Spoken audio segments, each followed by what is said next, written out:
वाणी प्रचार पाश्चादेश में। जय श्री कृष्ण चैतन्य प्रभु नित्यानंद श्री अद्वैत गदाधर शिवासदि गौर भक्तवृंद। हरे कृष्ण कृष्ण कृष्ण हरे हरे, हरे राम राम राम हरे हरे। नारायण नमस्कृत चरणोत्तम देवीं सरस्वती व्यासं ततो जयमुदीरयेत्। वाञ्छाकल्पतरुर्भीक्षया सिन्धुभ्यो पतितानां पावनेभ्यो वैष्णवेभ्यो नमो नमः। तप्त कांचन गौरांगी राधे वृंदावनेश्वरी विश्वानुसुत देवी प्रणमामि हरिप्रिय। नमो ब्रह्मदेवाय गो ब्रह्मता कृष्ण वृंदाय नमो नमः। आप सबका हरे कृष्ण कल्चर में बहुत बहुत हार्दिक स्वागत है। और हम भागवत की चर्चा करने की चेष्टा कर रहे हैं। अब यहाँ पर हम जो परीक्षित महाराज है उनको 7 दिन का श्राप मिला है। शमीक ऋषि के पुत्र शंगी ने उनको श्राप दिया है कि 7 दिन के बाद राजन तुम्हारी तक्षक नाग के डसने से मृत्यु हो जाएगी। अब जो परीक्षित महाराज है उन्होंने तो भगवान के दर्शन गर्भ में किए थे और सारा जीवन वो पूर्णता से कृष्णमय रहे। चाहते तो वो इस श्राप को निष्फल कर सकते थे, परंतु जो परीक्षित महाराज जैसे भक्त हैं उन्होंने इसको भगवत इच्छा जाना। ये जो श्राप मिला है, मैंने जो कर्म किया उसके प्रति ये मेरे को श्राप मिला है, तो उसको सहने की शक्ति और उसका जो श्राप है कि मृत्यु आएगी, तो मृत्यु को उन्होंने स्वीकार किया, ना कि उसको निष्फल किया। क्योंकि उनको पता मृत्यु तो आनी है। जो भक्त होता है अपने आप को तैयार करता है मृत्यु के लिए। और यहाँ पर उन्होंने ठीक है, अभी मृत्यु आ रही है तो उसके लिए तैयारी की जाए, तो मृत्यु की तैयारी के लिए वो जुट गए। अपने आप को उन्होंने जो राजपाट से उसका त्याग कर कर गंगा जी के तट पर, हरिद्वार के नजदीक गंगा जी के तट पर, वहां पर जगह है शुकताल, तो वहां पर शुकताल वृक्ष के नीचे बैठ गए। वहां पर सब बड़े बड़े ऋषि मुनि आते हैं और उनके दर्शनों के लिए, क्योंकि उनको पता है कि जो परीक्षित महाराज है एक राज ऋषि है और राज ऋषि ने अनशन कर त्याग कर सब कुछ त्याग कर मृत्यु की तैयारी कर रहे हैं। तो वहां पर फिर शुक्देव गोस्वामी आते हैं। अब यहाँ पर एक बहुत महत्वपूर्ण बात है।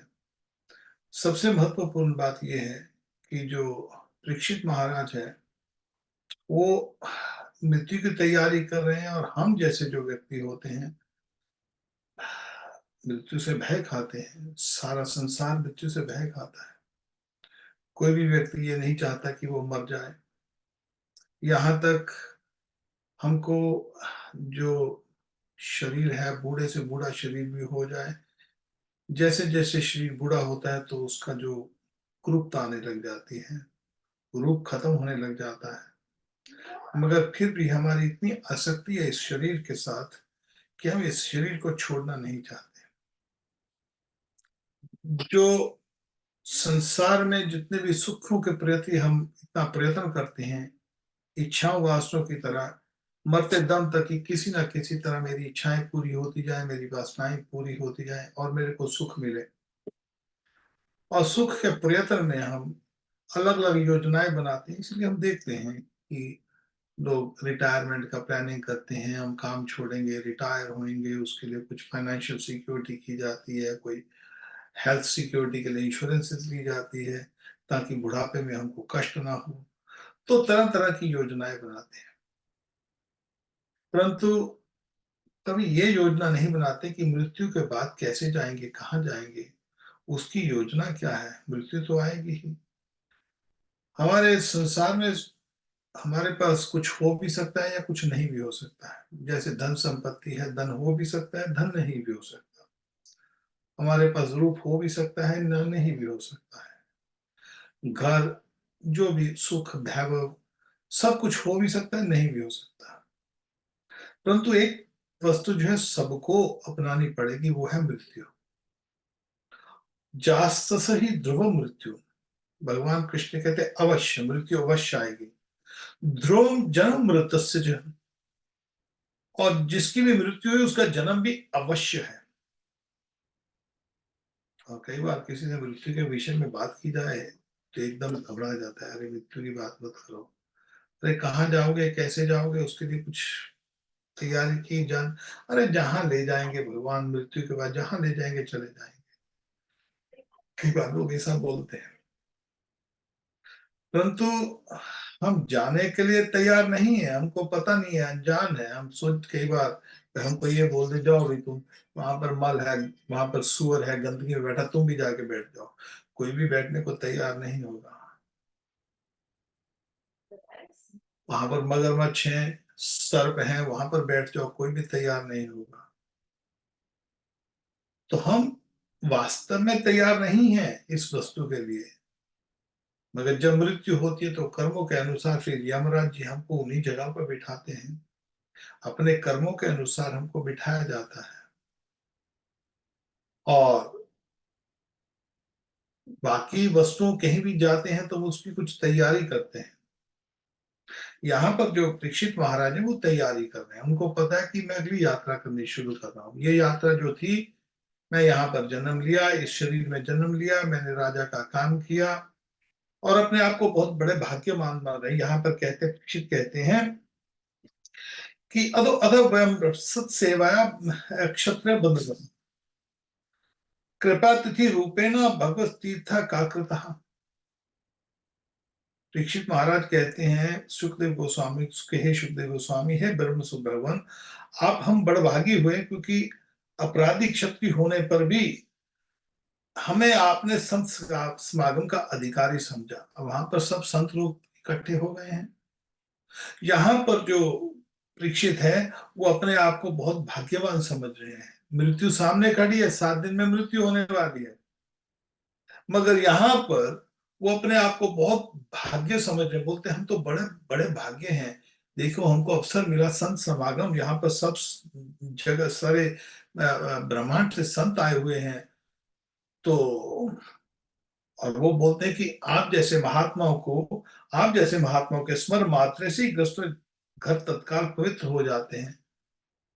अरे जिस जगह पर भी आप जाते हैं तो वो जगह पवित्र हो जाती है। और मेरा कितना बड़ा भाग्य है कि आप विशेषकर मेरे लिए आए हैं।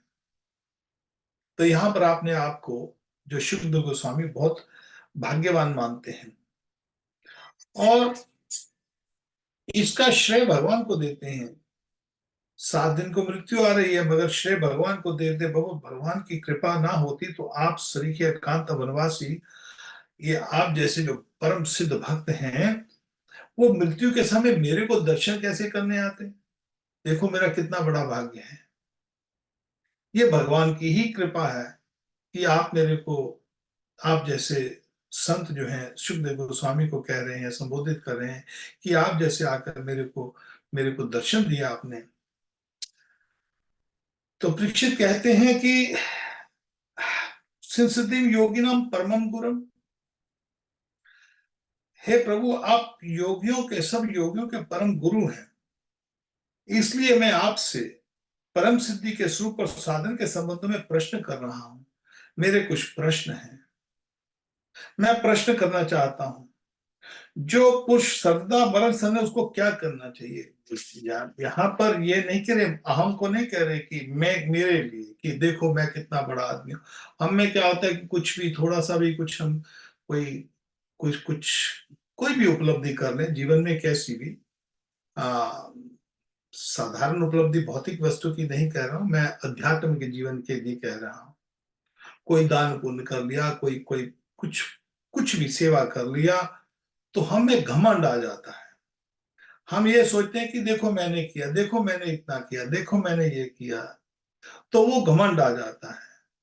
और यहाँ पर देखिए जो परीक्षित महाराज हैं, वो ये नहीं कह रहे कि मैं मर रहा हूं अब आप मेरे को बताइए, अपना नाम नहीं लिया उन्होंने। इसको कहते हैं विनम्रता। यह है शुद्ध भक्त का लक्षण। अपनी बात ही नहीं कर रहे हैं, वो कह रहे हैं कि जो मरने के समय स्थिति आ जाती है, हे प्रभु आप आप ही बतलाइए कि मनुष्य मात्र को क्या करना चाहिए। देखिए वो जन कल्याण के लिए पूछ रहे हैं, अपनी यहां पर अहम बिल्कुल छोड़ दिया है, मां की बात नहीं करे कि मैं मरने जा रहा हूं, मेरे को क्या करना चाहिए।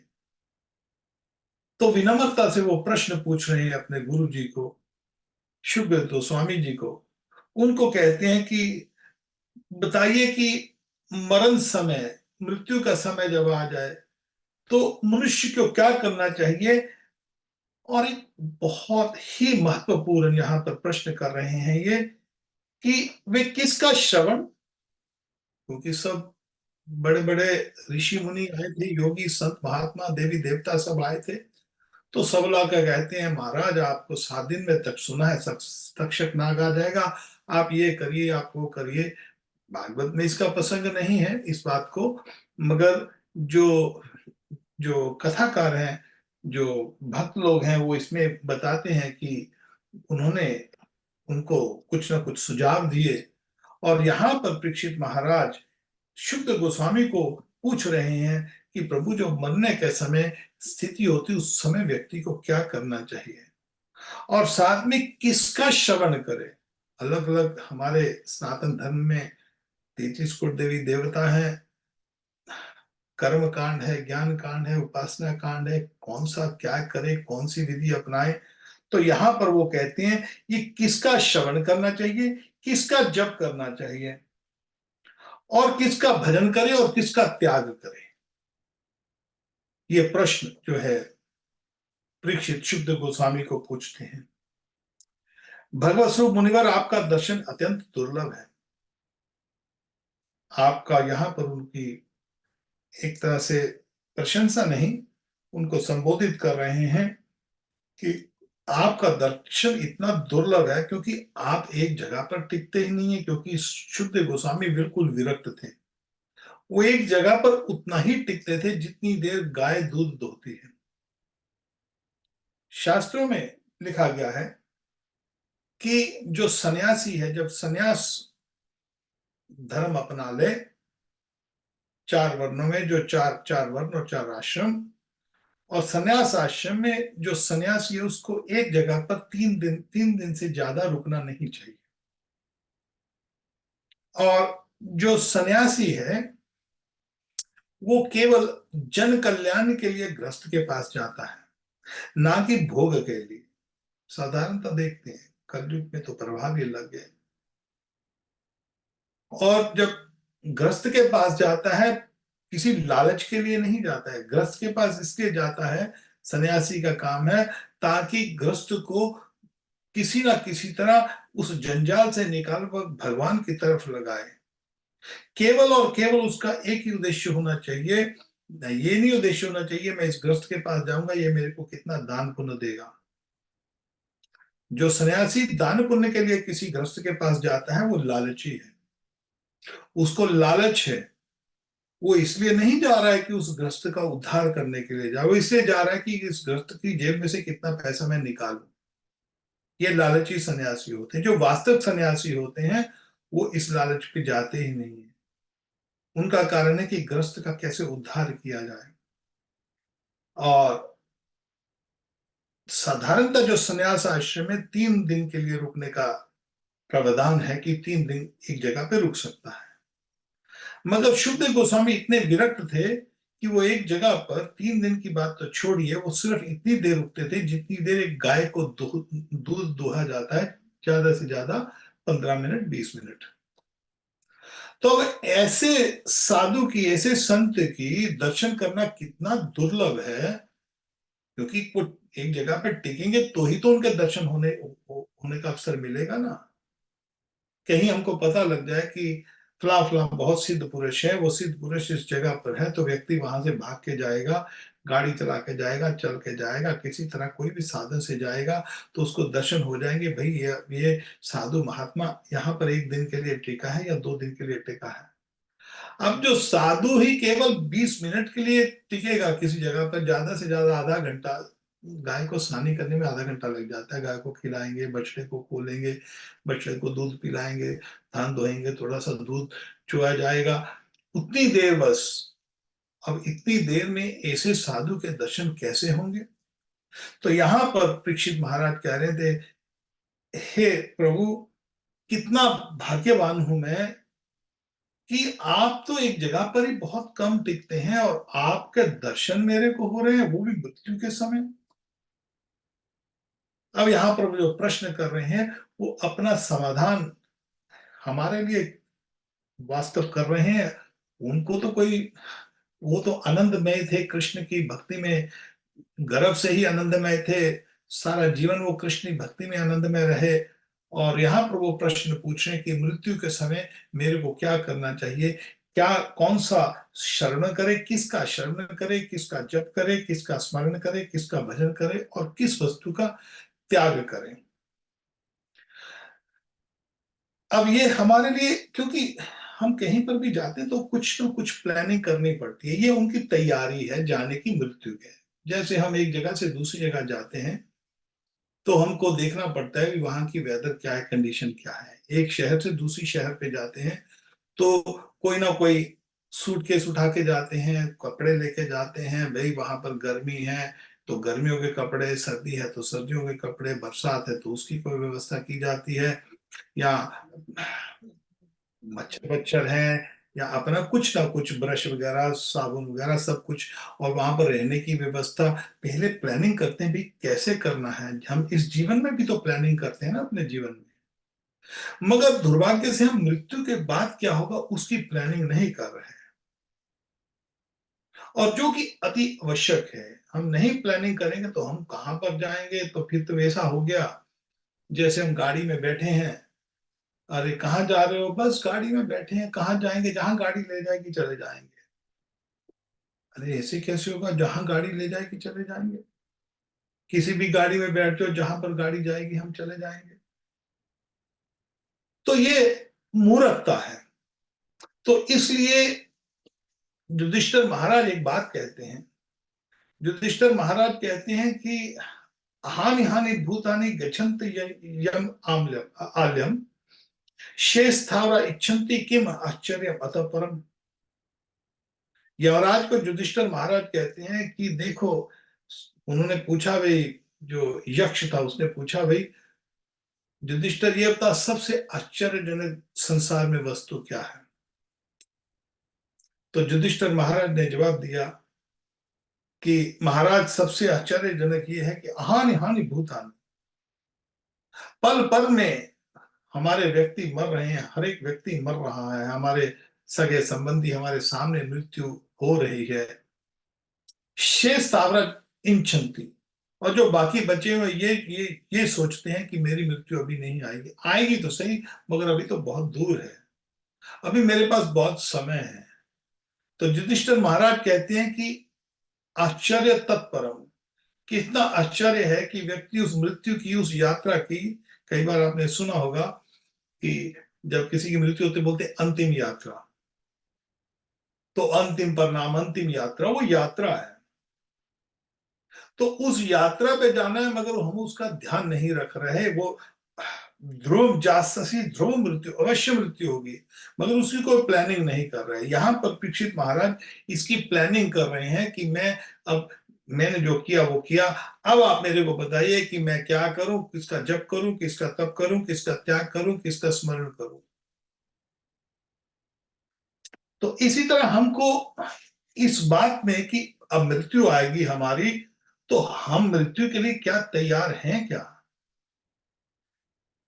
और नहीं तैयार हैं, तो उसका उत्तर जो है यहाँ पर शुकदेव गोस्वामी वो दे रहे हैं। और जो वास्तविक जो शिष्य अपने गुरु के पास जाता है तो गुरु उसको यही सिखाता है कि क्या करना है, मृत्यु के लिए तैयारी कैसे करनी है। नहीं तो हम, मृत्यु आ रही है, जैसे आपने कई बार देखा होगा कि मुर्गी खाना में जाओ, वहां पर जो कसाई होता है वो मुर्गियों को पकड़ता रहता है और मुर्गी को सामने मारता रहता है, जो दूसरी मुर्गियां वो अपना दाना खाती रहती है। या कभी बकर खाना में जाओ जहां पर बकरों को मारते हैं, तो वहां पर हजारों बकरे खड़े हैं, वो एक बकरे को वो जो कसाई पकड़ता है और उसको मार रहा है और बकरा आराम से अपना घास खाता जा रहा है। हमारी हालत वही है, सामने मृत्यु खड़ी है, मृत्यु आ रही है, और मगर हम अपने इस संसार की इच्छाओं में, वासनाओं में, भोग इच्छाओं में लगे हुए हैं। उसके लिए श्री चैतन्य महाप्रभु कहते, जीव भोग वांछा करे, माया तारे जा पाटिया दरे। व्यक्ति इन इच्छाओं के पीछे लगा हुआ है कि किसी ना किसी तरह मेरी इच्छाएं पूरी होती जाए, मैं किसी ना किसी तरह सुख प्राप्त करूं। माया मुग्ध नहीं कृष्ण ज्ञान, इस माया के अंदर उसको भगवान के प्रति ज्ञान नहीं है, और माया उसको खा रही है। और हम देखते भी हैं आज लोग गुरुओं के पास जाते हैं, साधारणतः जितने भी मोस्ट ऑफ लोग वो ढोंगी पखंडी गुरुओं के पास फंस जाते हैं। और मेरे को भी कई कई बार मैसेजेस आते हैं, कई बार कोई फोन कर देता है, ये टेलीविजन पर देखने के बाद फोन पे मैसेज भेजते हैं कई बार कि अरे महाराज जी मेरे पास नौकरी नहीं है, महाराज जी कुछ करिए, कुछ हमको आशीर्वाद दीजिए, हमारी नौकरी लग जाए। अरे इसके लिए थोड़ी है हमारा काम, ये नौकरी लगवाने के लिए थोड़ी है। और कोई पूछता है कि मेरे को ये कष्ट है, मेरे को परिवार में कष्ट है, तो साधारणतः जो लोग हैं वो जब इन आजकल तो जगह जगह पर मैं देखता हूँ माता, आजकल एक नया और प्रखंड चला है कि वो जो देवी की चौकी होती है, जागरण हो देवी तक बोलते थे, किसी में देवी प्रविष्ट हो गई। और आजकल इतनी देवियां बैठी हैं, अरे मॉडर्न, उन्होंने पूरा अपना मेकअप लगाया होता है, और जैसे वो ब्यूटी पार्लर से आकर और बाद में वो एक्टिंग करती हैं कि उसके अंदर माता आ गई है और लोगों की इच्छाओं, अच्छा कोई जीव निकाल के कर रहा है, कोई उनकी कैसे कैसे उनकी बातें कर रही हैं वो औरतें, उनको माता की चौकियां बोलते हैं। अरे माता की चौकियां, दिल्ली में तो बहुत माता की चौकियां निकल रही हैं। वो कहते हैं कि इनमें माता जी प्रविष्ट हो गई हैं, और ये तुम्हारी बात की मन की बात जान जाएंगे और तुम्हारी समस्याएं का हल कर देंगे। मैं आपको छोटा सा निवेदन करता हूँ कि आप इन जिनके पास ये चौकियां लगती हैं ना, इन माताओं के पास, उनको जब उनके माता अंदर अंदर बैठी होगी, उनके अंदर माता आई होगी, तो उनको बोलना, माता जी हमको देवी पुराण सिखा दो, हमको दुर्गा स्तुति सुना दो। उनको नहीं आएगी। दुर्भाग्यवश यहाँ पर तो एक एक गुरु है, कोई शिव का अवतार मानते, मर गया अभी तो, उसकी फोटो ले जा कर लोगों ने अपने अपने घरों में वहां पर उसका सत्संग करते हैं। वहां पर वो गुरु केवल बॉलीवुड सॉन्ग ही सुनता था, कोई प्रवचन नहीं, कोई आत्मज्ञान नहीं है, कुछ नहीं है। केवल और केवल वो गुरु क्या करता था, बॉलीवुड सॉन्ग सुनता था। और आज भी लोग वहां पर उसके फोटो रख के वहां पर उसका कुछ वो जो भी आडंबर वगैरह जो भी कर रहे हैं, तो उसमें क्या करते हैं वो, बस वो बोलते हैं जी बस गुरु जी की कृपा से हमारे बेटे की नौकरी लग गई है, गुरु जी की कृपा से हमारा व्यापार बहुत बड़ा हो गया है, पहले हम 2 करोड़ का व्यापार करते थे, अभी 10 करोड़ का व्यापार हो गया है, ये सब गुरु जी की कृपा है। और लोग मजार पे और जगह जगह पर जाकर जो पीर फकीर टोटके ये सब कुछ करते हैं, और इसमें और इस माया के अंदर और व्यक्ति धंसता जा रहा है।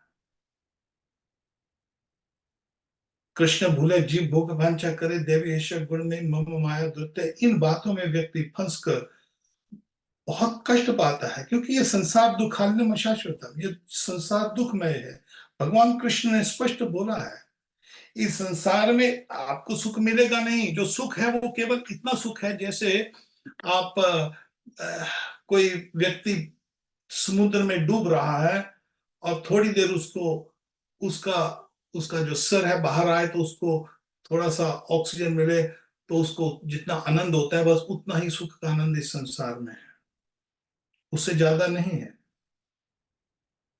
ये भव सागर जो है, इसमें उससे ज्यादा नहीं, कोई ना कोई चिंता, कोई ना कोई हमको खाती रहती, 24 घंटे खाती रहती है, किसी न किसी तरह की व्याधि, किसी न किसी तरह की चिंता, क्योंकि ये स्वरूप है इस संसार का। और जो कि ऐसी मजारों पे, पीर फकीरों पे यहाँ पर ऐसे इन बातों में फंस जाते हैं, वो और इस संसार के समुद्र में और नीचे गहरा डूबते जाते हैं। मेरे को एक घटना याद आती, कोई हमारे जान पहचान वाले हैं, वो किसी मुसलमान फकीर को जानते थे, मजार थी उसकी। तो अब वहां पर सब हिंदू ही जाते हैं इस जगहों पर। और वो क्या है कि भूत प्रेतों की पूजा है, क्योंकि प्रेत होते हैं वहां पर, कब्रों में प्रेत हैं। और प्रेत में उनके पास सूक्ष्म देह होती है, कई बार छोटे मोटे वो आपके कृष्ण कारनामे कर देते हैं। अब उस व्यक्ति ने उसको पूछा, महाराज जी आप ये लोगों को ये जो भी प्रेत पूजा जो भी आप करवा रहे हो, फकीर की पूजा करवा रहे हैं, ये भूतों की पूजा है। बोलता हाँ ठीक है। तो बोलते हैं हमारे पास भूत है, हम भूत छोड़ देते हैं उनके लिए, और भूत काम करते हैं। तो फिर उसने बोला भाई भूत उनके लिए काम करते हैं, मगर आप खुद क्यों नहीं इनकी भूतों की पूजा करते? आप लोगों को तो बोल रहे हो। बोलते हम इनकी पूजा नहीं करते। स्वयं खुद वो मुसलमान है और वो खुद बोल रहा है हम नहीं करते यहाँ पर पूजा, मगर लोगों से करवाते हैं, उनसे पैसा लेते हैं, हम लोगों को बोल देते हैं वो करते हैं और हम पैसा ले लेते हैं। तो बोले मगर इससे होगा क्या? बोलते इससे होगा ये कि वो जो भूत है इनके पीछे लगेंगे, इनके जो भी कुछ काम थोड़े बहुत हो गए वो हो जाते हैं। कई बार ऐसा होता है कि यह जो सुख और दुख होता है ये सर्दियों और गर्मियों की भांति ऋतु भांति है। भगवान कृष्ण ने गीता में कहा मात्र स्वस्य कौन्ते शीतोष्ण आगमा पायनु नित्यतांसी क्षस्व भारत। ये संसार के सुख और दुख सर्दी और गर्मी और ऋतुओं की तरह है। ये इंद्रियों के स्पर्श मात्र से होते हैं, और जब ऋतु आती तो ऋतु आके टिकती नहीं, चली जाती है। मौसम आता है, कई बार आप देखते हैं कि जैसे रात आती है तो रात भले कितनी भी घनी से घनी अंधेरी रात हो, मगर सुबह सूर्य निकल आता है। तो कई बार मूर्ख हमारे कुछ ऐसे बेवकूफ लोग जो होते हैं वो इन चीजों में फंस जाते हैं, और कभी बोलते जी हमने तो देवी देवता की पूजा की थी, हमारी तो कोई मन्नत पूरी नहीं हुई, जब हम इस पीर फकीर के पास गए, हम इसके पास गए तो हमारी एकदम मन्नत पूरी हो गई, हम तो यशु के पास गए, ईसा मसीह के पास गए, हमारी इच्छा पूरी हो गई। अरे मूर्खता है ये। मूर्खता ऐसे है कि जैसे कोई व्यक्ति है वो सारी रात वो कोसता रहे, अरे बहुत अंधेरी रात है, सूरज क्यों नहीं निकल रहा, सूरज क्यों नहीं निकल रहा, और रात को जैसे अपने देवी देवताओं की पूजा करता रहे, और सुबह सुबह उनको देवी देवताओं की पूजा छोड़कर किसी भूत प्रेत की पूजा करे। बोले सूरज निकला, तो सूरज तो अपने हिसाब से निकला है, तो वो कल को बोले यीशु ने सूरज निकाल दिया, ईसा मसीह ने सूरज निकाल दिया, ये पीर फकीर ने सूरज निकाल दिया, तो वो मूर्खता है। खैर, तो वो व्यक्ति बताता है कि जब इन लोगों की मृत्यु होती तो यहीं पर जन्म लेते हैं, उस मजारों में ही रहते हैं। जिन्होंने मजारों की पूजा करते, जितने लोग भी मजारों की पूजा करते हैं, पीर फकीरों की पूजा करते हैं, उनका जन्म कहीं और नहीं होगा। संसार सुख छोड़िए, स्वर्ग की दूर की बात है, यहीं पर ही उनका जन्म होगा। कहां पर? जैसे क्यों जन्म होगा? यान्ति देवव्रता देवान पितृ जानती पितृवत भूतान जानती भूतेजा जानती मदा जनोपी मन। भगवान कहते हैं जो भूत प्रेतों की पूजा करता है वो भूत प्रेतों के पास ही जाता है। तो इसलिए हमको बहुत सावधान रहना है इस जीवन के अंदर। मृत्यु यहाँ पर जो परीक्षित महाराज है वो अपनी मृत्यु की तैयारी कर रहे हैं, हमको भी अपनी मृत्यु की तैयारी करनी है। और उसका उत्तर आगे शुद्ध गोस्वामी देंगे, मगर ये विषय ऐसा है तो मैं थोड़ा सा और आपको इसमें जरूर बताना चाहता हूं। तो हमारे कभी किसी को इच्छा है अकाम सर्व काम मोक्ष काम तीव्र भक्ति जैन पुरुष परम, भागवत में कहते हैं कि कभी किसी की इच्छा है कोई, या किसी की कोई इच्छा नहीं है, या किसी को मोक्ष की मुक्ति की इच्छा है, तो हर एक अवस्था में भगवान विष्णु की पूजा करनी चाहिए। वेद व्यास मुनि ने जो वेद हैं उनके तीन हिस्से, तीन विभाग किए हुए हैं। एक है कर्म कांड, एक है ज्ञान कांड, और एक है उपासना कांड। हमारे 18 पुराण हैं। 18 पुराण, कई बार लोग बोलते हैं कि उनमें एक ही बात क्यों नहीं लिखती जी, मुसलमानों में एक लिखा है, ईसाइयों में एक लिखा है, हमारे हिंदू धर्म में इतनी पाठ पूजाएं क्यों लिखी हैं? अरे वो हिंदू धर्म में पाठ पूजा इसलिए लिखी गई है कि तीन गुणों में लोग रहते हैं। कोई सतोगुण में है, कोई तमोगुण में है, कोई रजोगुण में है। जैसे स्कूल में जाते हो, कोई कोई कोई बच्चा जो है वो पढ़ने के काबिल नहीं है, कोई थोड़ा सा ठीक है, कोई बहुत बढ़िया है, तो उनके लिए अलग अलग स्टैंडर्ड होता है एजुकेशन का। अब यहाँ तो पता नहीं, जब हम पढ़ते थे स्कूल में तो हमारे में वो एक वो सेक्शन होते थे, एक जैसे हम कभी 8वीं क्लास में थे तो 8वीं का एक क्लास होती थी, ए एक होती थी, बी एक होती थी, सी। कि वो बोलते थे क्लास एक ही है, स्कूल भी एक ही है, मगर उनके बच्चे हैं 50 बच्चे। 8वीं की एक क्लास जो होती थी उसमें बैठते थे 50 बच्चे, बी क्लास में बैठते थे, क्योंकि हमारे जैसे जो कमजोर होते थे और हम शरारती होते थे, हम हमेशा बी में ही रहते थे। तो जो ज्यादा कुछ ब्रिलियंट वो ए में पढ़ते थे, कुछ और नालायक होते थे वो सी में पढ़ते थे। तो वेद व्यास मुनि महाराज जी ने भी एक बात की है। उन्होंने 6 पुराण है सतुग उनके, उनके लोगों के लिए लिखे, 6 पुराण तमुग उनके लिए लिखे, लोगों के लिए लिखे, और 6 जो है वो रजोगुण लोगों के लिए लिखे। उनका कारण है कि ये किसी ना किसी तरह जीव जो है थोड़ा थोड़ा इसमें भक्ति करते करते करते करते फिर इन तीनों गुणों से ऊपर आकर भगवान की भक्ति में आ जाए। तो हमारे में जो कर्म कांड है, मैं ढोंगी गुरुओं की बात नहीं कर रहा, वो तो जैसे छल फरेब जो चल रहा है वो तो अलग, वो तो छोड़ो, कि भी उनमें से कोई निकल आए। तो कर्म कांड, जो अच्छा कर्म कांडी गुरु है वो आपको, आपकी वो बोलेगा भाई इस देवी की पूजा करो या इस देवता की पूजा करो, आपकी इच्छा पूरी हो जाएगी, हो भी जाती है, क्योंकि कभी को अच्छा कर्मकांडी गुरु है तो। और उस कर्मकांडी गुरु के आश्रम में जाकर, कभी कोई कर्मकांडी गुरु है तो उसके आश्रम में जाकर यहां तक स्वर्ग की प्राप्ति हो जाती है, क्योंकि आपसे वो ऐसा कर्मकांड कराएगा, आपसे ऐसा दान पुण्य कराएगा जिससे आपको मृत्यु के बाद स्वर्ग की प्राप्ति हो। तो जो भौतिक व्यक्ति होता है वो सोचता है अरे मेरे को संसार में यहाँ पर भी सुख मिले और बाद में स्वर्ग में मैं जाऊं और वहां पर आनंद की प्राप्ति करूं। जैसे त्रिशंकु मुनि थे, त्रिशंकु राजा थे। त्रिशंकु को अपने शरीर से बहुत बहुत लगाव था। तो त्रिशंकु जो है वो महाराज वशिष्ठ के पास गए, महाराज मेरे को इस शरीर से बहुत मोह है और मैं इस शरीर में, इस संसार में बहुत आनंद प्राप्त कर रहा हूं, राज भोग रहा हूं, और मैं चाहता हूं कि ये जो सुख है, ये राजभोग का जो सुख है, ये खत्म ना हो और मेरे को स्वर्ग की प्राप्ति हो। और मैं स्वर्ग में ये मरना नहीं चाहता, क्योंकि मेरे को इस शरीर से बहुत प्रेम है, मेरे को इस शरीर के संग ही आप स्वर्ग में भेज दीजिए। तो विशिष्ट मुनि के पास तो शक्ति तो थी। तो विशिष्ट मुनि उसको कहते, त्रिशंकु ये प्रकृति के नियम का उल्लंघन है, मैं नहीं करूंगा ये बात। तो त्रिशंकु है थोड़ा सा उदास होके, नाराज होके वो वशिष्ठ मुनि के पुत्रों के पास चला गया। अब उनको उल्टी पट्टी पढ़ाने लगा, देखो जी आप इतने बड़े हो, आप बहुत महान हो, आप में बहुत शक्ति है, और आप ऐसा करिए, मेरा एक मोह है, मैं इस शरीर को, मेरे को इस शरीर से बहुत मोह है, मैं मरना नहीं चाहता, मैं इसी शरीर के संग स्वर्ग की प्राप्ति करना चाहता हूं, ताकि मैं स्वर्ग में रहकर स्वर्ग में सुख भोगूं, इंद्र की तरह सुख भोगूं, मेरे को आप इसी शरीर में भेज दीजिए। अब लड़कों को, लड़के बहुत विद्वान थे, त्रिकालदर्शी थे, उनको तुरंत पता लग गया।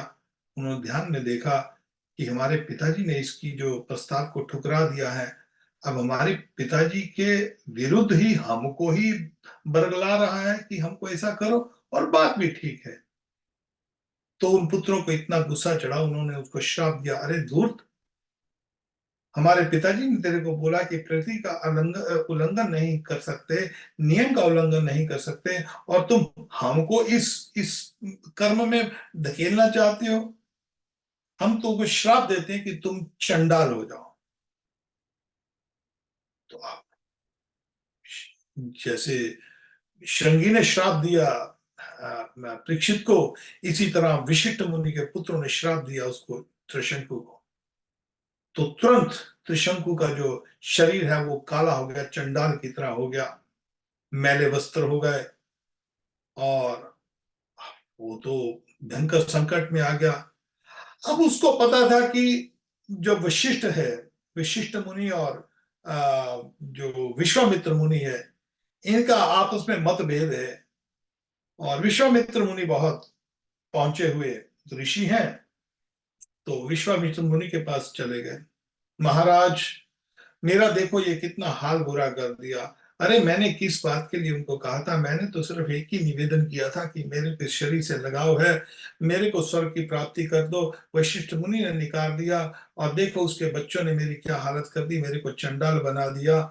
और मैं आपकी शरण में आया हूं, आप मेरा उद्धार कीजिए, और मेरे को आप स्वर्ग में भेज दीजिए। मैं और यहाँ तो और भी दुख में प्राप्त हो गया हूँ, कल्पना मेरे को चंडाल का शरीर मिल गया है। तो अब मैं इस चंडाल के शरीर में तो रह नहीं सकता इस पृथ्वी के ऊपर। आप मेरे को सुख प्रदान कीजिए ताकि मेरे को स्वर्ग की प्राप्ति हो जाए।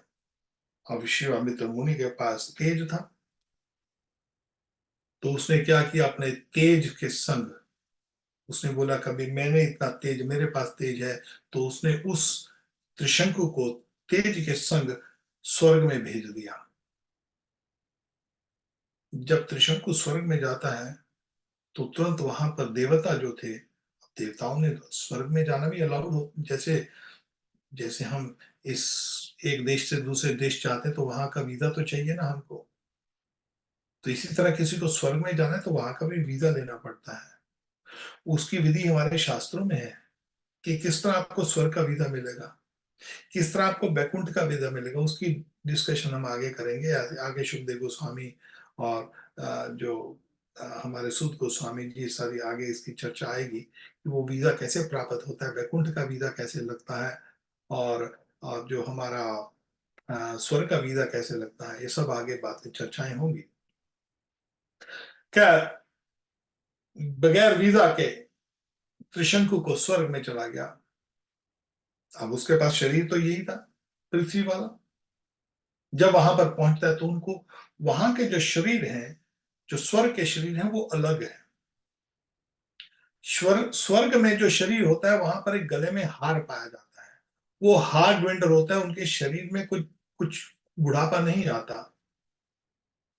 तो और हमारे शरीर की बदबू आती वहां पर, क्योंकि जो स्वर्ग के शरीर होते हैं वो एक्चुअली दिव्य शरीर नहीं है। दिव्य शरीर इन द सेंस वो बैकुंठ के शरीर नहीं है। शरीर तो हैं, मगर जैसे हमारे जो यहाँ जो तत्व हैं, भूमि रपन वायु खम अनुबुद्धि अहंकार में भिन्ना प्रकृति अष्टधा, प्रकृति के जो आठ हैं उसके, जैसे सूर्य जो लोक है, वहां पर जो जो जो शरीर है वो तेजमय शरीर है, अग्निमय शरीर है।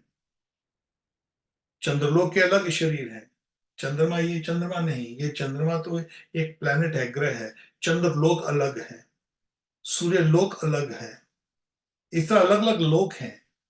जैसे भूमि है, भूमि एक लोक है, मगर एक ये ग्रह है। ग्रह और लोकों में अंतर है।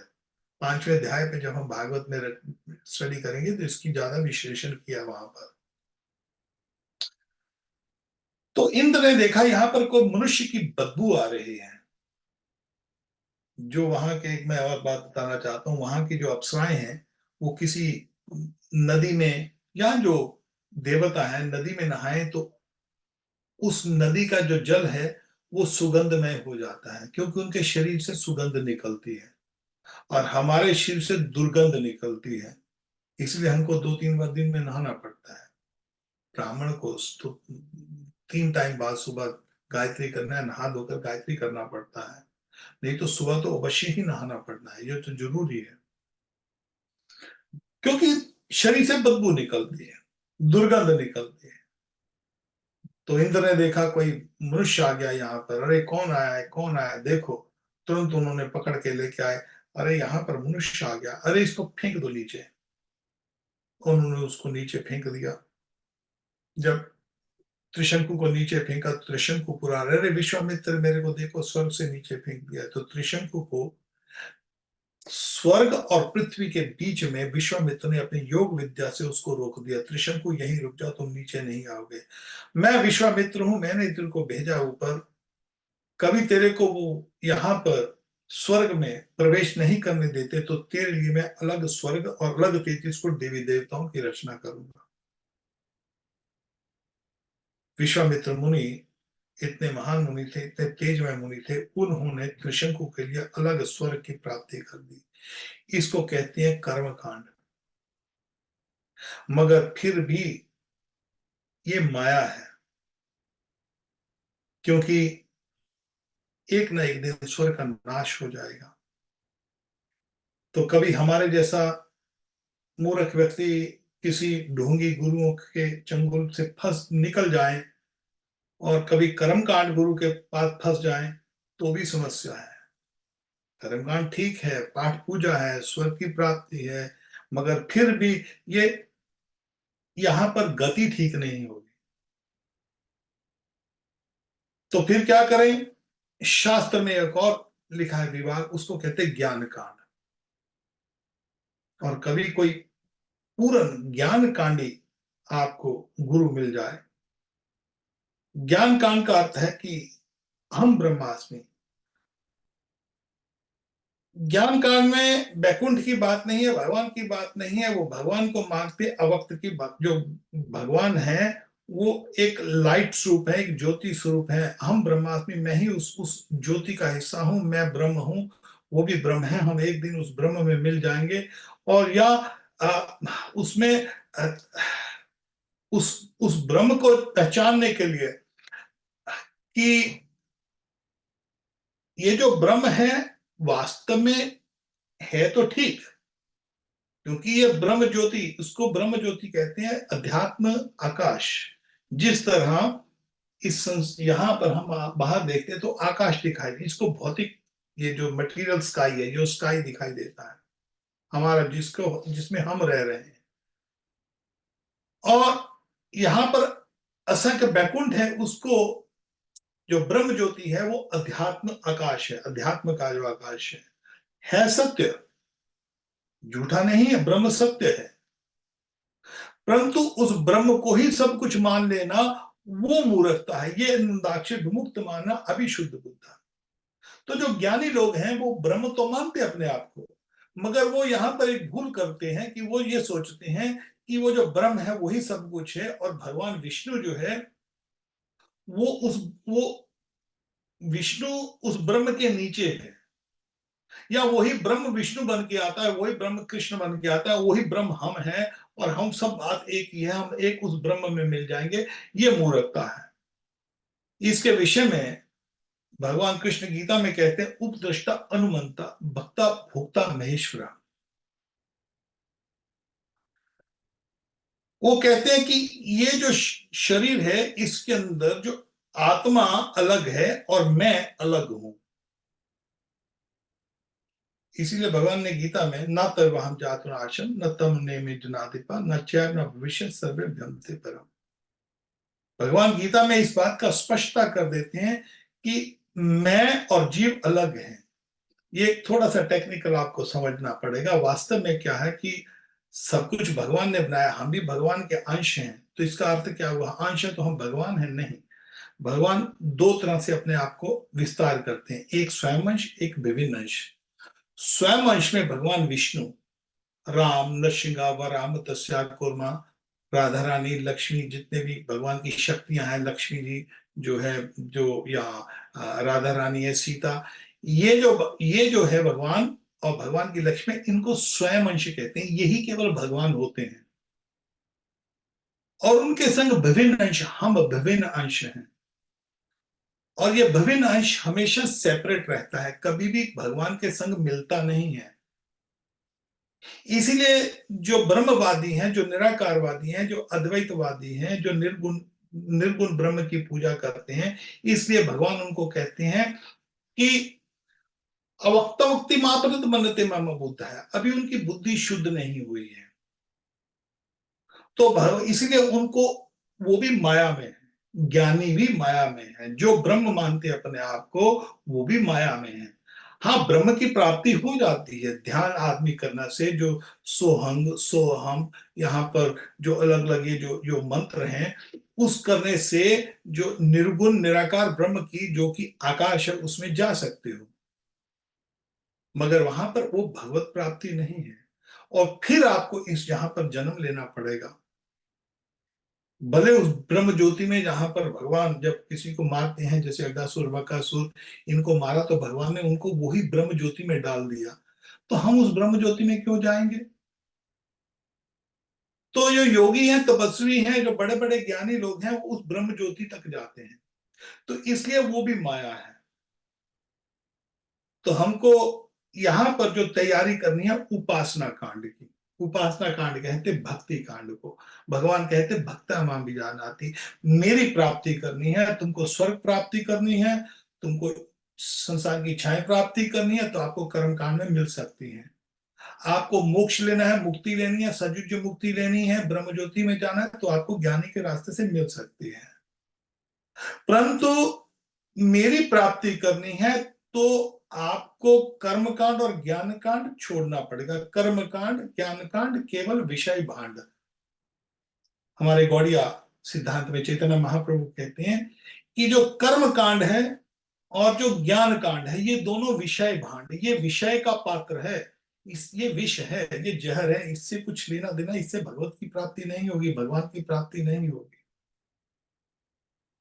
और यहां पर परीक्षित महाराज स्पष्ट कह रहे हैं, अब मृत्यु आ गई है, अब मैं क्या करूं, मेरे को आप बताइए, किसका स्मरण करूं, किसका जप करूं, किसका तप करूं, मैं क्या करूं।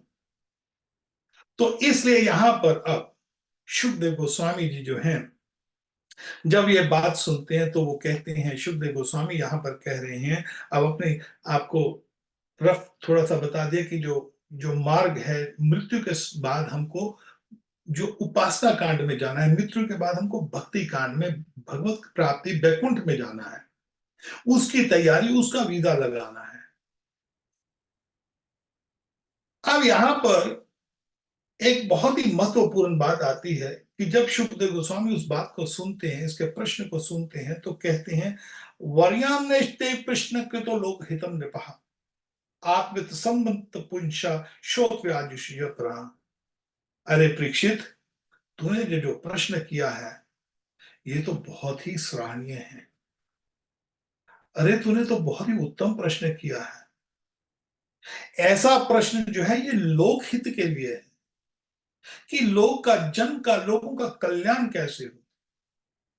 देखिए ये बहुत ही एक महत्वपूर्ण, यहाँ पर ये जो जिस पड़ाव पर हम जिस बात कर रहे हैं कि मृत्यु अवश्य आएगी, और हमको यहाँ पर स्पष्ट बोल रहे हैं परीक्षित महाराज कि मृत्यु के लिए तैयारी कैसे की जाए, क्या किया जाए, कौन सा जप, कौन सा तप, कौन सी साधना, क्या चीज को त्याग करना चाहिए, किसको अपनाना चाहिए, महाराज ये बताइए हमको।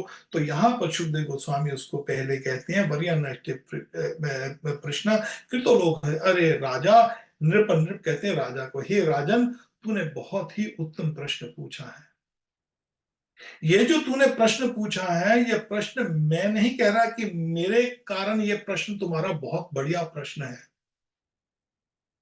अपितु आत्मित्व संबुद्ध पुंस, जो विद्वान लोग हैं, शास्त्रों के विद्वान लोग हैं, जो वेद शास्त्रों के ज्ञाता हैं, जो निपुण है, श्रोत्य, जो निपुण है, वो ऐसे प्रश्न की सराहना करते हैं, क्योंकि इससे लोगों का कल्याण होगा, लोकहित के लिए प्रश्न है। अब यहां पर ये जो प्रश्न उत्तर की जो चर्चा है वो शुरू हुई है।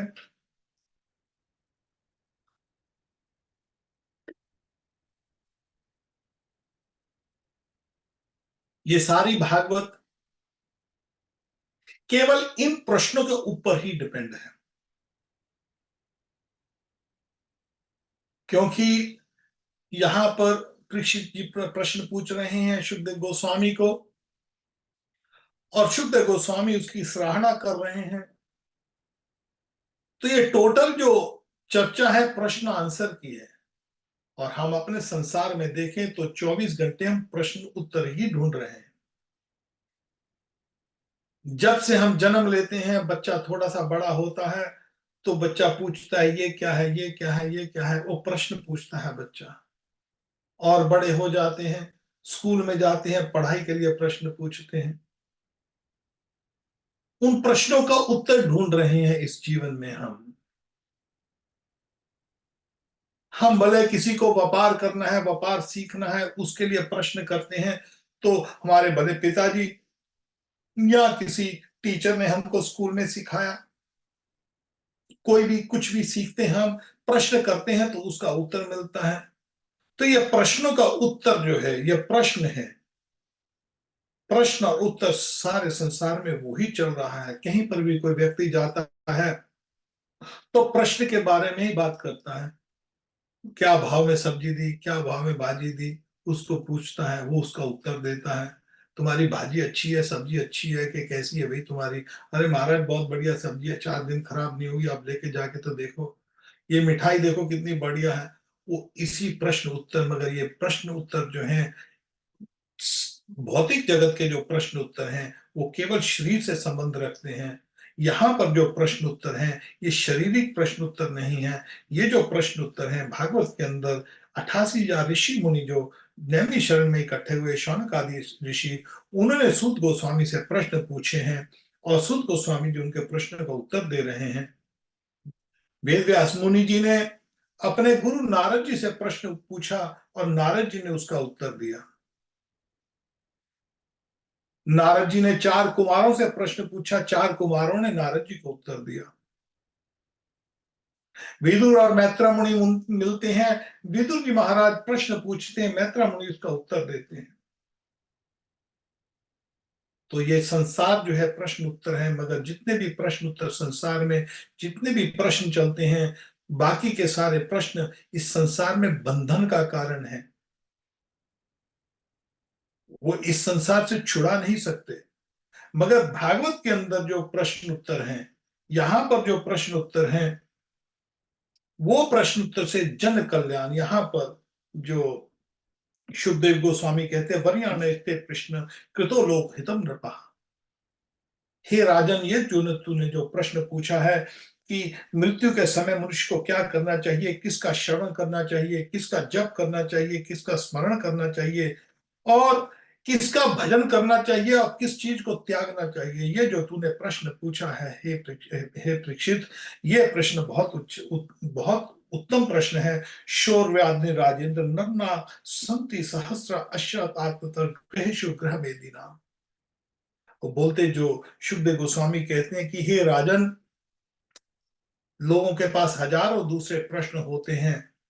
ग्रह, ग्रहशु ग्रह मेदी नाम, ग्रह में रह के ग्रह मेदी नाम। ग्रह मेदी कहते हैं एक ग्रह में एक गृहस्थ, एक ग्रह मेदी। गृहस्थ में आश्रम, गृहस्थ आश्रम, जैसे ब्रह्मचारी आश्रम, गृहस्थ आश्रम, वानप्रस्थ आश्रम, संन्यास आश्रम, 4 वर्ण और 4 आश्रम। ब्रह्मचारी जो ब्रह्मचारी, गृहस्थ, वैष्णव, वानप्रस्थ और संन्यास, और ब्राह्मण, क्षत्रिय, वैश्य, शूद्र, 4 वर्ण और 4 आश्रम। जो गृहस्थाश्रम है, यहाँ पर भगवान, बच्चे हैं, परिवार है, माँ बाप है, भाई बहन बंधु सब है, बिल्डिंग है, सब कुछ है, मगर भगवान में जो सेंटर है वो भगवान को रखे तो उसको ग्रस्त कहते हैं। और जिस घर में भगवान सेंटर में नहीं है वो ग्रह में थी। यहां पर भगवान की पाठ पूजा नहीं होती, वो ग्रह में थी। मैं आपको एक और रिक्वेस्ट करता हूं, कई लोग देखिए घरों में रहते हैं, बढ़िया बढ़िया घर बनाते हैं और ठाकुर जी को एक कैबिनेट में डाल देते हैं बस। ठाकुर को कैबिनेट में मत डालिए। ठाकुर जी सबके भगवान है। घर में जो गृहस्थ आश्रम के अंदर भगवान का कमरा सबसे बढ़िया होना चाहिए, क्योंकि वो सबसे बड़े वही है। उनको कई लोग तो यहाँ पर मैंने देखा, सीढ़ियां होती है, सीढ़ियां होती है, सीढ़ियों के अंदर जगह होती, वहां पर मंदिर बना देते हैं, ऊपर से चढ़ के चले जाते हैं। ये कितनी मूर्खता है। ऐसे मत करिए। भगवान को बिठाना है, भगवान को बढ़िया से बढ़िया घर के अंदर जो सबसे बढ़िया स्थान है, हो सके तो एक सेपरेट स्थान बना दीजिए। नहीं है तो घर में यहाँ पर सीटिंग रूम है, वहां पर बना दीजिए। भगवान जी को जो जो जो घर में मंदिर होता है, और कभी बेडरूम में नहीं बनाते भगवान का मंदिर। कोई बिल्कुल जगह नहीं है तो भी एक साइड पे आप देखेंगे, हमारे वृंदावन में जाइए तो जो जितने भी संत महात्मा कुटिया में जो भगवान का जो आसन है वो सबसे बढ़िया होना चाहिए। तो हमारा निवेदन है सबको कि आपके घर में जहां पर भी मंदिर है, मंदिर को अच्छे स्थान पे बनाइए और तो उच्च स्थान पे रखिए। और कभी आपके घर में कभी कोई किसी ने देवी देवता भी रखे हैं तो ठाकुर जी को, विष्णु को, भगवान को, सीताराम को, राधा कृष्ण को, लक्ष्मी नारायण को, इनको सबसे ऊंचा स्थान दिया जाता है। ये राजा है ना, सबसे बड़े यही है ना। तो इनकी जो चित्र होता है, इनका जो पट होता है, वो सबसे ऊंचा होना चाहिए। तो यहां पर ग्रह शुभ ग्रह मेदि नाम, तो यह ग्रस्त का नियम है, ग्रस्त आश्रम का नियम है। अभी मेरे को बात याद आ रही है, और भी बात बता दूं। जब कभी आप मंदिर में जाते हैं तो भगवान को कभी भोग लग रहा हो तो तब माथा नहीं टेकते, या भगवान शयन कर रहे हो तब माथा नहीं टेकते भगवान को। क्योंकि भगवान क्या करते हैं कि अपना खाना पीना छोड़ देते हैं भक्त के लिए, अपना शयन भी छोड़ देते हैं। अरे मेरा भक्त मेरे लिए आया है, भगवान इसलिए उठ जाते हैं। तो जब भगवान को भोग लग रहा हो, जब भगवान पर्दा किया हुआ हो, तब थोड़ा सा इंतजार करिए, वेट करिए। जब पर्दा खुले तब प्रणाम करिए। और जब भगवान के मंदिर में जाए तो थोड़ा सा जैसे आवाज दे के जाए, वहां पर घंटी लगी होती, घंटी बजा कर जाए। घंटी नहीं है तो वैसे ही दरवाजे को खटखटा कर जाए। क्योंकि जैसे हमारे घर में कोई आता है तो कोई बगैर आवाज दिए, बगैर घंटी बजाए हमारे घर में आ जाए तो हमको कैसा लगेगा।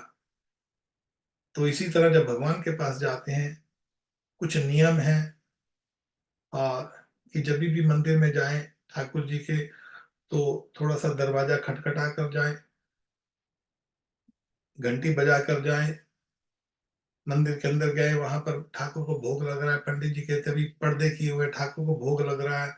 तो लोग वहां पर, एक बात होती, कई बार लोग, अरे इतनी देर हो गई, कब खुलेगा, कब खुलेगा। अरे आए हो, बैठ जाओ आराम से, जब ठाकुर भोग खत्म करेंगे तो तब माथा टेको। ये गृहस्थ के कुछ नियम है ऐसे। और जब भी माथा टेको तब 5 अंग जमीन को लगाओ। ये नहीं ऐसे ठाकुर को देखा ऐसे कर दिया, ऐसा नहीं। ठाकुर के भूखे नहीं किसी के प्रणाम के। मगर शास्त्र में नियम है, जब ठाकुर के पास जाओ तो माथा और 2 हाथ और घुटने, ये 5 अंग जो हैं, पंचांग कहते हैं इसको, 5 अंग जो हैं ये हमारे प्रणाम करने के लिए लगते हैं। तो ये प्रणाम, इस तरह प्रणाम करना चाहिए हमको। और हमारा एक और निवेदन है, आजकल तो कुछ वेस्टर्न संस्कृति ऐसी सोशल मीडिया के कारण फैल गई है भारत में भी। तो यहाँ पर जो लड़कियां हैं विशेषकर, वो अपने कपड़े फटे पुराने या कहीं निकाल कर नग्न अवस्था में जा रही हैं। शर्म आती देखकर। ऐसे वस्त्रों को पहनकर भगवान के मंदिर में नहीं जाना। जब भी मंदिर में जाओ तो ढंग के कपड़े पहन कर जाओ। ये गृहस्थ के कुछ नियम हैं। और यहाँ पर जो शुकदेव गोस्वामी कहते हैं कि जो ग्रह मेली नाम है, वो तरह तरह की चर्चाएं करते हैं। उनके पास अलग अलग चर्चाओं करने के हजारों जो जो सब्जेक्ट होते हैं। मगर वो जितने भी वो चर्चा करते हैं, जितने भी विषय हैं, वो उससे उनका कल्याण नहीं होता। वो जो प्रश्न आंसर हैं, जो भी उत्तर हैं, प्रश्न उत्तर है, क्वेश्चन आंसर है, उससे उनका जन कल्याण नहीं होता, परंतु संसार में और गहरे संसार में डूबते जाते हैं। तो यहाँ पर शुकदेव गोस्वामी परीक्षित महाराज कहते हैं, महाराज आपका प्रश्न जो है वो बहुत उत्तम है। अब इसके आगे शुकदेव गोस्वामी क्या कहेंगे, हम इसी की चर्चा है, अगले सप्ताह इसके ऊपर हम चर्चा जारी रखेंगे। शुकदेव गोस्वामी इनको जवाब दे रहे हैं। निद्रा के नत्कंबा वंशवावय, इसका जो बाकी का जो वर्णन है इस अध्याय का, वो हम अगले सप्ताह करेंगे। किसी भक्त का कोई प्रश्न है तो मैं उनका ले सकता हूँ, आप अपना हाथ उठा लीजिए, किसी का कोई प्रश्न है तो।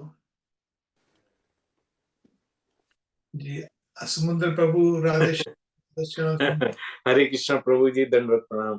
करना प्रभु करना। जी, जो अभी पीछे शुरू में चर्चा हो रही थी कि जो बहुत सारे लोग पाखंड में फंस जाते हैं और कोई भूतों के पास चला जाता है। डेफिनेटली जो भगवत गीता में कहा है, देवान देवजय जयंती मत वक्ता यान्ति मामपि भूते पितृ यान्ति पितृवता। तो जो पितरों की पूजा करेंगे, प्रेतों की पूजा करेंगे, प्रेत में चले जाएंगे। पर एक बात बताइए कि जो एक इनोसेंट पर्सन है, पूरा सांसारिक व्यक्ति है, हम लोग तो थोड़ा सा गुरु की कृपा हुई है, भगवान की, गुरु के माध्यम से भगवान की ऐसी कृपा हुई कि हम थोड़ा सा ये जान गए हैं कि हमारे स्क्रिप्चर्स क्या हैं और हमें किस तरह का वर्णाश्रम धर्म पालन करना है। तो हम लोग इस चीज को जान के थोड़ा सा अपने आप को कोशिश कर रहे हैं कि भगवान की भक्ति के मार्ग पर लगाए रखें। पर जो लोग होपलेस हो जाते हैं, संसार में कष्ट भोग रहे हैं और जो जिनको कोई भी कहीं दूर दूर तक आशा नहीं होती, तो उन्हें कोई भी व्यक्ति ऐसा मिलता है ना जो उन्हें ये दिखता है कि ये भगवान से जुड़ा हुआ है, ये थोड़ा सजा धजा बैठा हुआ है, तो वो तो उसी के पास जाएगा। वो तो ये भी नहीं, उसके अंदर इतनी कैपेबिलिटी भी नहीं है कि वो उसे पहचान ले कि ये सही है या गलत है।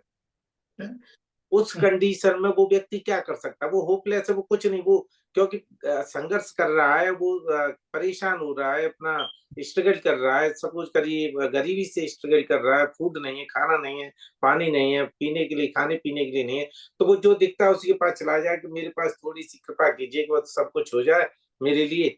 तो वो ऐसा व्यक्ति कैसे पता चले उसे कि जिस व्यक्ति के पास जा रहा है वो व्यक्ति सही है या पाखंडी है? देखिए ये अच्छा है। शांतंत्र पापम जनाना नाम पुण्य कर्म ते द्वंद्व मोह निवृत्ता पिजन्ते मंत्र।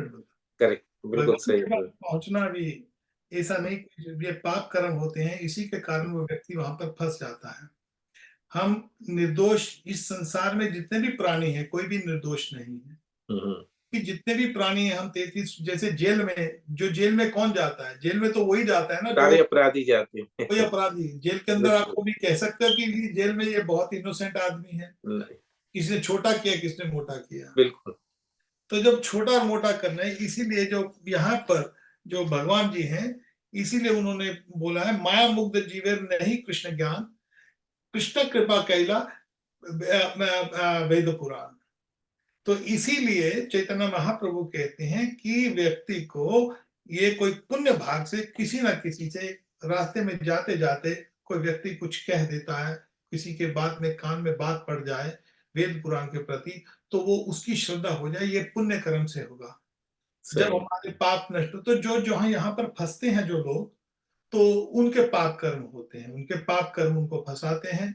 तो इसीलिए जो वैष्णव साधु होते हैं वो इसीलिए भ्रमण करते हैं, जगह जगह पर भ्रमण करते हैं, प्रचार करते हैं, ताकि किसी ना किसी तरह जीव का उद्धार हो जाए। मगर इस जीव का उद्धार तभी कर सकते हैं आप, जब जीव उसको लेना चाहे तो। आप जबरदस्ती तो किसी को भगवान की भक्ति नहीं नहीं। करते, और भगवान ने बोला भी नहीं है। हाँ देखिए, आप देखिए अभी मुसलमानों में कहा जाता है कि तुम इसकी पूजा करो, नहीं करोगे तो तुमको मार दिया जाएगा, दोजक दिया जाएगा, ये कर जाएगा, वो किया जाएगा। तो डराया जाता है कि तुम नहीं करोगे तो शैतान पकड़ के ले जाएगा। हम्म। ईसाइयों में भी ऐसा ही कहते हैं कि तुम ईसाई के पास आ जाओ, यीशु ईसा मसीह के पास आओ, नहीं तो तुमको वो डेविल पकड़ के ले जाएगा।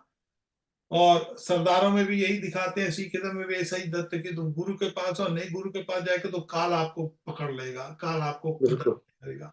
मगर हमारे शास्त्रों में ऐसा नहीं है, डराया नहीं जाता।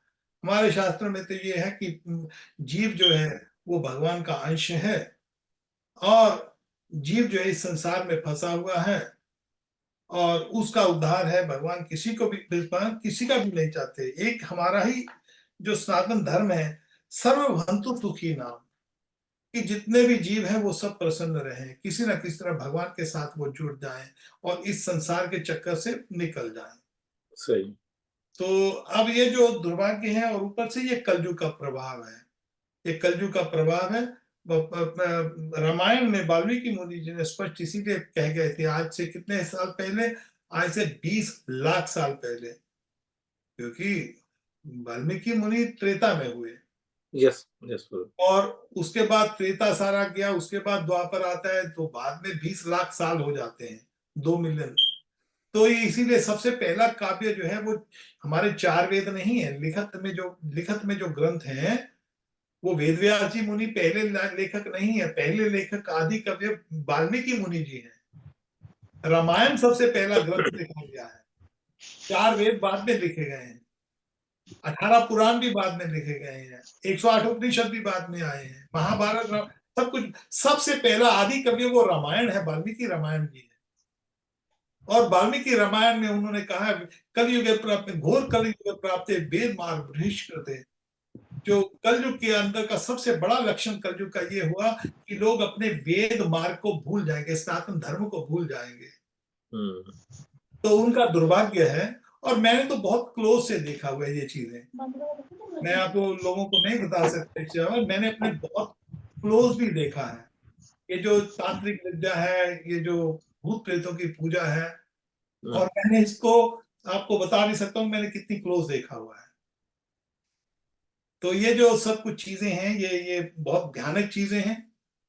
और कोई किसी के पास कोई, और ये हमको भगवान ने दिखाई, इसलिए दिखाई उसको क्या कि हमको उसका अनुभव हो। ये कोई बुक लैंग्वेज नहीं है। सही। तो हमारे में एक बार, क्या अभी उन स्टोरियों को मैं यहाँ पर नहीं बता सकता, टेलीविजन पर प्रोग्राम चल रहे हैं, मगर कहने का भाव है कि हमने इसको बहुत अनुभव किया है। हम तो 10 साल की उम्र में ऐसी जगह पर चले गए थे, वहां पर को जो जो वहां पर एक जो वहां पर अघोरी बाबा थे। हमारे पिताजी ने भेजा हमको, जाओ उसको बुला के लाओ, किसी कोई कामवश कोई काम पड़ गया था। तो हम साइकिल पे जाते हैं, और घोर बाबा में वहां पर जलंधर कैंट में वहां पर था, तो 6-7 किलोमीटर हमारी दुकान से था। तो हम 10 साल की उम्र में वहां पर चला के चले गए। तो घोरी बाबा बोलता है हमको, अरे तुम बेटा यहाँ पर कैसे आए? अरे पिताजी ने ऐसे ऐसे संदेश भेजा। अरे बेटा, ये भी वो भी 12 बजे दोपहर को, और ये जून का महीना चल रहा है ना।